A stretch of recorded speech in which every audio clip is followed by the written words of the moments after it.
Orang-orang menuntut kebebasan berbicara sebagai kompensasi atas kebebasan berpikir yang jarang mereka gunakan.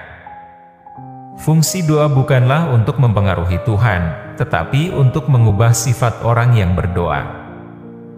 Hidup hanya bisa dipahami mundur, tapi itu harus dijalani ke depan. Seorang pria berdoa, dan mulanya dia mengira bahwa doa itu berbicara.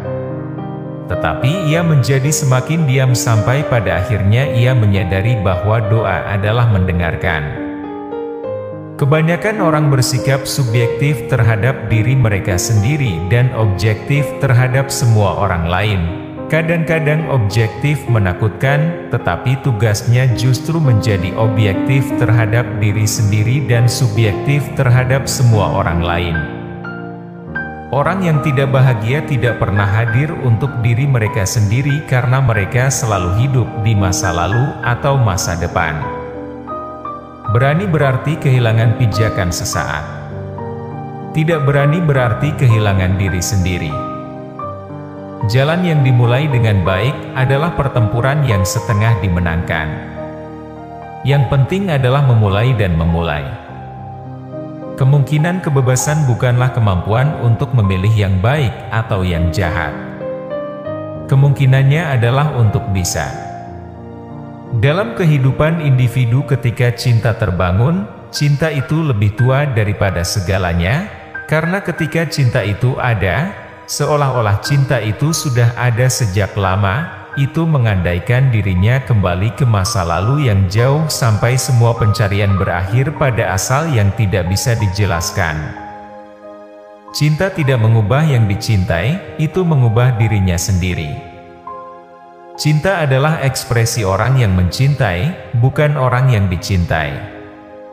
Mereka yang berpikir bahwa mereka hanya dapat mencintai orang yang mereka sukai tidak mencintai sama sekali. Cinta menemukan kebenaran tentang individu yang tidak bisa dilihat orang lain. Ada dua cara untuk dibodohi. Pertama adalah percaya apa yang tidak benar, yang lain adalah menolak untuk percaya apa yang benar. Saya melihat semuanya dengan sempurna. Ada dua situasi yang mungkin seseorang dapat melakukan ini atau itu. Pendapat saya yang jujur dan saran ramah saya adalah ini, lakukan atau tidak lakukan, Anda akan menyesal keduanya. Pertanyaannya bukan menjadi atau tidak menjadi, itu adalah apa yang harus kita lakukan sampai kita tidak. Keadaan yang paling menyakitkan adalah mengingat masa depan, terutama yang tidak akan pernah Anda miliki. Orang-orang puas dengan tingkat keputusasaan yang bisa mereka toleransi dan menyebutnya kebahagiaan. Tidak ada yang membuat setiap orang begitu takut untuk mengetahui betapa besar kemampuannya untuk melakukan dan menjadi. Hadapi kenyataan menjadi dirimu apa adanya, karena itulah yang mengubah dirimu. Bukan di mana kita bernafas, tetapi di mana kita mencintai, bahwa kita hidup. Maka, ini adalah paradoks utama pemikiran, ingin menemukan sesuatu yang tidak bisa dipikirkan oleh pikiran itu sendiri.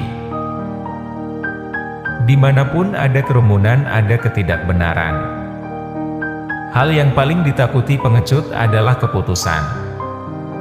Kebenaran selalu ada pada minoritas, dan minoritas selalu lebih kuat daripada mayoritas. Karena minoritas umumnya dibentuk oleh mereka yang benar-benar memiliki pendapat, sementara kekuatan mayoritas adalah ilusi, dibentuk oleh geng yang tidak memiliki pendapat dan yang, oleh karena itu, dalam sekejap berikutnya, ketika terbukti bahwa minoritas adalah yang lebih kuat, menerima pendapatnya, sementara kebenaran kembali menjadi minoritas baru.